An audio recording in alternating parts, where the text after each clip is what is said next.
passe à une deuxième vidéo sur le thème G6 fou G7. On a vu cavalier F6 sur lequel on répond petit roc, quitte à laisser faire des 5. Alors qu'est-ce qu'il nous reste à regarder? Le gros coup, le plus embêtant, E6 fera l'objet d'une troisième vidéo. On va regarder cavalier H6, A6, D6, sans les transpositions ailleurs, parce que D6 est tellement naturel. On va regarder E5 et donc E6 de côté pour une troisième vidéo. Alors sur cavalier H6, on va se laisser tenter par H4. D6, D3 pour ouvrir le fou. Alors sur fou G4, H5, quand même. Dame D7. Le pion n'est pas en l'air évidemment. Cavalier G5. Fou prend. Et maintenant F3. C'est compliqué. À la place de cavalier de fou G4, regardons tour B8, H5, avec une jolie combine à venir, fou D7, et là, magnifique, fou prend H6, et l'incroyable dame C1, avec l'idée d'échanger les pièces, et avec l'idée, fou G7, tour prend, et dame H6 avec une initiative. Allez, passons à A6. Voir ce que peuvent faire les noirs. Petit roc, tour B8 et A3. On va contrer les actions à la dame par B4.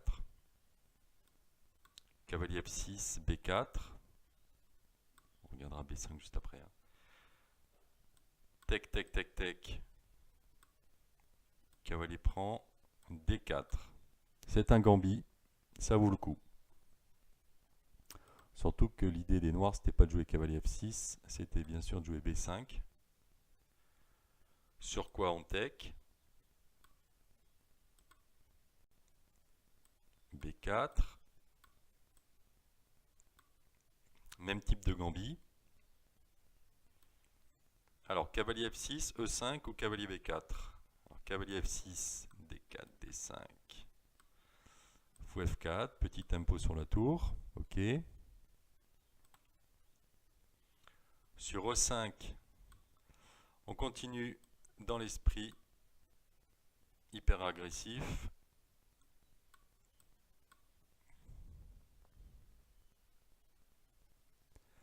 Ok, et regardons la simple prise du pion.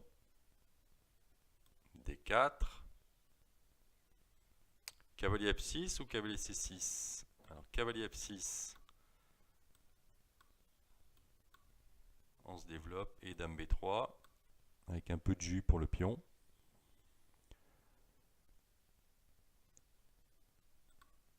Et sur cavalier revient, là,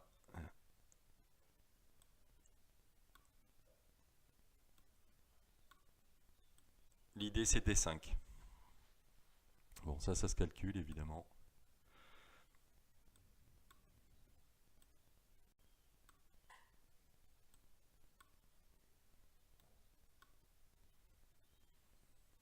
E4.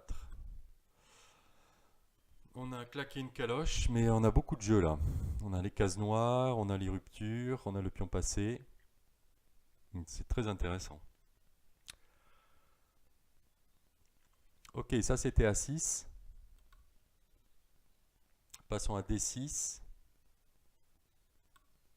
Petit roc. A6, A3.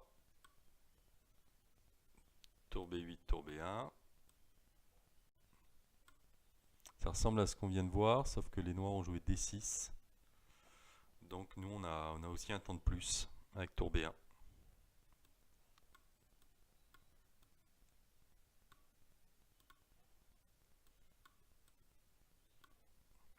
Alors, cavalier F6 ou E5?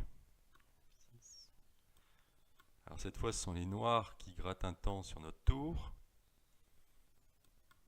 Mais nous, on peut la donner. Avec caloche de moins, le pion passé, le cavalier qui va venir en D4, puis B5, menace C7, etc. On a des compensations. Par contre, E5, D4, c'est la même position que tout à l'heure avec D6 et tour B1 en plus. Hein. D4, E prend, cavalier D5. Et sur fou là, bien sûr, cavalier retrouve sa jolie petite case en F4. Fou F5. Cette fois, on va pas donner de matos. Et là, tour A3, un coup difficile. Pardon, on prend pas, on va prendre avec le cavalier pour venir en D4 avec son confrère. Alors, on en était là. Cavalier GE7. Cavalier FD4. Voilà, on a un pion de moins avec pas mal de jeux.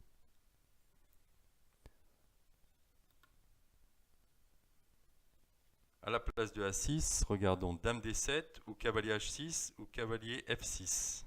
Dame D7, c'est avec l'idée de protéger le cavalier C6 avant de jouer B6. Donc, ok, on se développe.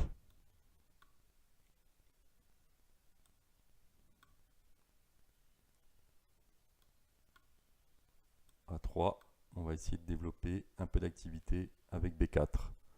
C'est équilibré. À la place de ce Dame D7, cavalier H6. Cette fois, on a déjà roqué, donc plus d'attaque. Plus de bisbille avec H4. Cavalier H6, D4. Cette fois, la différence, c'est que le fou est un peu surchargé. Donc, on peut se permettre D4. Tac, tac. Tac. Comme d'habitude, dans ces poses, les noirs peuvent prendre D4 ou protéger leur pion. Alors, cavalier D4. Petit roc, tour FD1. Fou G7, dame E3. D'accord.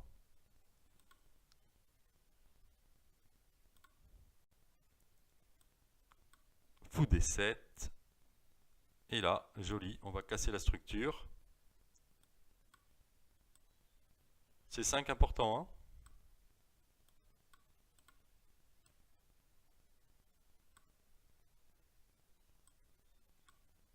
Dame A4. On va essayer de prouver un avantage là-dedans. Et ensuite, cavalier H6, c'est ce qu'on vient de voir. Donc cavalier F6, parfaitement naturel. A3. Petit roc.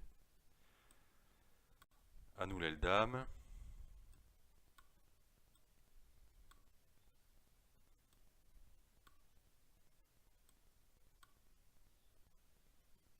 Cavalier 8. Cavalier E1. L'idée C2. Essayer de forcer B4. Et puis on joue quoi. C'est une partie. Alors ça c'était D6. Regardons E5 directement. Petit roc comme d'hab. D6 ou cavalier G7. Alors D6. A3. Ça sent le gambit ça. On y est. Ça gambite. Alors fou E6, C prend B4, E4 ou petit roc. Alors petit roc bien sûr, tour B1. Voilà, on protège notre pion, on continue la partie comme ça. Par contre, fou E6, un coup à retenir, c'est un coup difficile ça. De toute façon, est-ce qu'on a le choix? Parce que D3, E4. Le coup, c'est cavalier G5. Fou prend. Alors, comment on justifie? D3. Ah bon? Que se passe-t-il sur E4 ou fou E6? Alors, E4. D prend C. Et tour B1. On va se refaire. On va perdre un pion ici, en gagner un là. C'est compliqué. Fou C4, D3, E4, on vient de le voir. Fou E6 revient. Tec, tec. Et B prend C. Ça, c'est plus propre. Ça, c'est plus fort.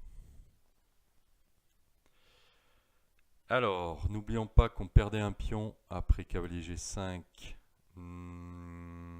Ça, on vient de le voir. Fou E6, on vient de le voir. B4.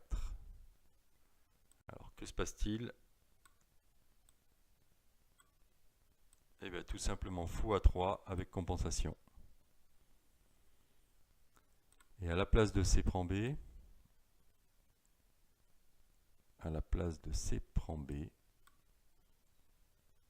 regardons E4 avec un petit vis-à-vis sur la tour A1. Cavalier G5. Alors sur F5, fou B2. D'accord? Mais sur H6, ça c'est plus difficile. Parce que certes, on reprend le pion, mais où va le cheval? Le cheval, il va pas loin. Il reste sur place.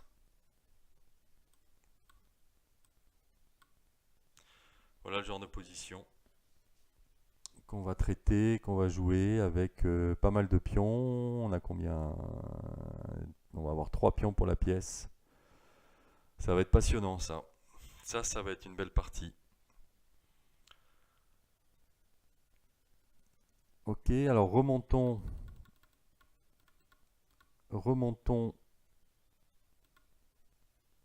à cavalier GE7. Donc E5, petit roc. Cavalier GE7 maintenant au lieu de D6. A3, cette fois on va pas gambiter de pion parce que les noirs ont déjà roqué, sont trop solides. Et donc tour B1, A5. Et là, encore une fois, comme d'hab, cavalier E1, cavalier C2, vers E3 pour soutenir B4, etc. Donc là, on en a terminé. On en a terminé avec le 5e coup, avec les 5e coups, sachant qu'on a traité cavalier F6 dans une autre vidéo et que maintenant, on va voir dans une 3e vidéo E6, qui est très fort. E6, pénible.